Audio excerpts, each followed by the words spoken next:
Steve, feels like a big result, a big win.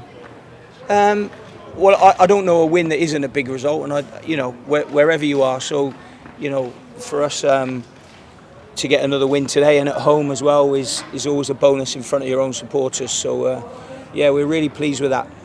Their goal was a bit of a sucker punch early on. How important was it to score quite quickly after that, do you feel? Yeah, very important. And, it's very important as well that when we're in those areas that we do what we've done where we work on the training ground and not what they think they can do.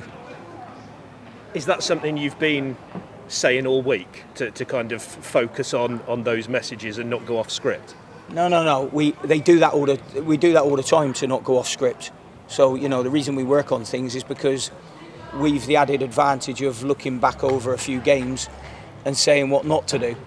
At the end of the day, they were three of our most experienced boys that end up getting in that mix-up where, my words would have been at half-time calmly, would have been, when did we work on that one? Because I haven't seen that one before. But they thought they had an advantage with a 3v2 over there, so I get why they've done it.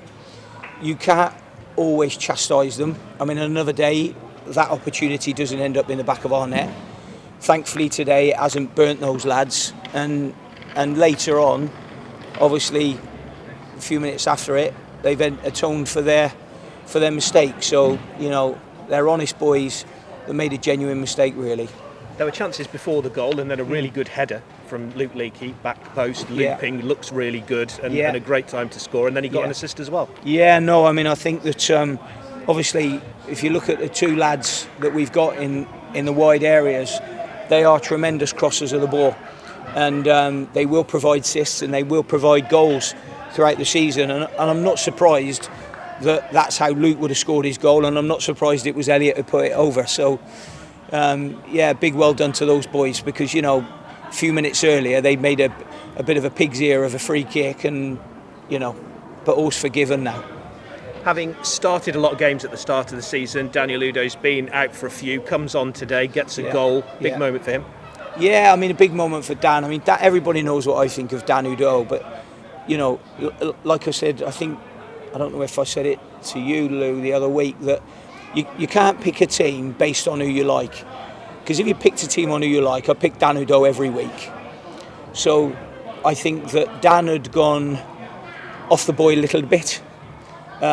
Also, I thought there was added pressure on him because I think we'd played 6 games in the league and he hadn't scored a goal. So it was time to mix things up a little bit and change things around. Then Sam's come in, scored a couple of goals.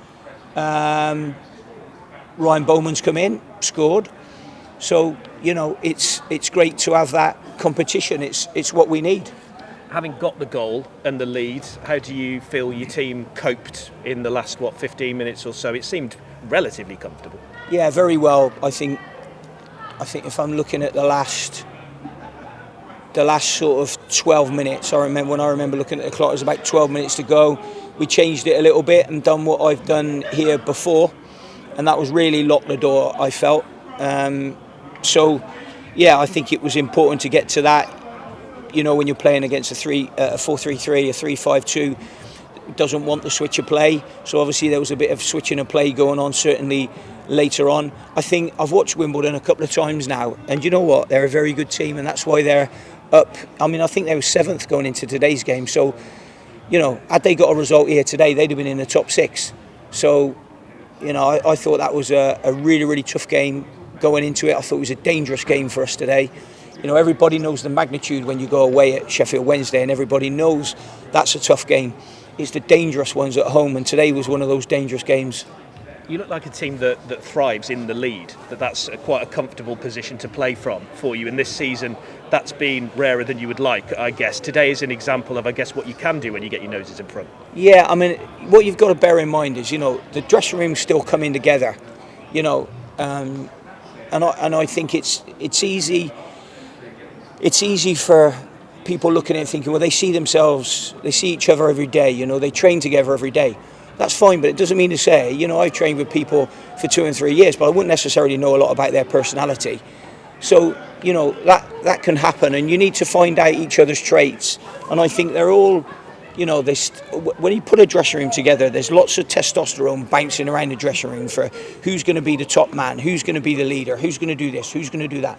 And I think they're finding their way in that. And I still think they're probably finding their way in it, you know. And also it's tough on some of the young players as well, you know, trying to find their way in that group. And it's tougher on the older players, helping them out all the time when they're inexperienced, as a flaw in it when they're out there. So there's a lot going on in the dressing room than, you know, than people would ever realise. And by the way, what I mean by that is I only mean good, but they're developing. I think they're developing as a group. Couple of injuries, or it looked like there were a couple of injuries. I've seen Josh Vella with ice on his right leg. Yeah. Major worries, or do they look okay? Well, I don't know the answer to that. Josh had quite a bad bang. All we're hoping with that bang is it's only a bang really, and there's no ligament damage or anything like that. So we need to wait and see how he is. I don't quite know how he is. And Benno, I think it was just a bit of cramp in his hamstring at the death there. So, you know, hopefully, I would imagine Benno would be okay. I just need to wait and see how Josh is, but that's going to be, you know, a little bit more time we need. It felt like a good point last week. Does following it up with a win make it even better in that it feels like you're on a bit of a run now with another home game to come? Yeah, it does. Yeah, absolutely. We needed to try and back up, because the Crew game here, like I said to her, that was another dangerous game. It's a dangerous game. Everybody thinks you're going to win it. You're going to win it. You know, we've been to places. If you spoke to most of the Sheffield Wednesday players or most of the Sheffield Wednesday crowd, you know, they would have thought they would have beaten us last week. Just goes to show how tough it is in this league to get a result. And there's a lot of honesty, I think, in League One with the managers and the players. A lot of good players, a lot of honesty. And I think today, going back to your original question, is I think that it was important to back it up with a win for the players as well, for their confidence, and obviously with the crowd as well. You know, I think they'll show. You know, they'll be disappointed that we've gone 1-0 down, especially from our own free kick. No one's more disappointed than I am with that. And then the three players that were involved in it. No one is more disappointed than that. But you have to recover from that, and you have to show good steel and good mettle and good team spirit. Because if you don't show any of those three attributes I've just mentioned, you'll end up going in there and you won't get that equalising goal. And then you might end up getting beat today. Congratulations, Dave. Thank you very much.